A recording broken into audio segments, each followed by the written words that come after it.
दारकूमत Tehran जोरदार धमाकों से गूंज उठा। बैनुल-अक़वामी मीडिया रिपोर्ट्स के मुताबिक तेहरान के मुख्तलिफ इलाकों में नए धमाकों की इत्तला मिल रही है, जबकि दारुल-हुकूमत पर इसराइली हमलों में शिद्दत आती जा रही है। इत्तलात के मुताबिक ये हमले तेहरान के शुमाल में नियारान और शहर के वस्त में वाली यासर और हफ्तीर चौकों के आसपास हुए।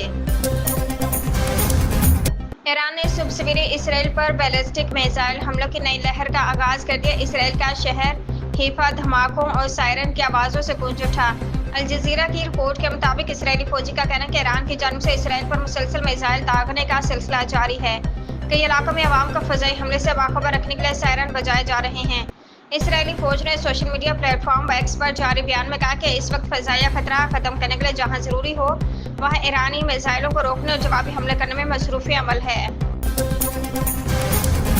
तेहरान ईरान ने अमेरिका से जोहरी मुज़ाकरात को बेमानी करार दे दिया। इसराइली हमलों के बाद ईरान ने अमेरिका पर दोहरी पॉलिसी का इल्ज़ाम लगाते हुए कहा कि बातचीत का दावा और इसराइली हमलों की इजाज़त साथ नहीं चल सकते। तर्जमान ईरानी वज़ारत ख़ारजा इस्माइल बक़ाई का कहना है कि अमेरिका इसराइली हमलों में बराबर का शरीक है।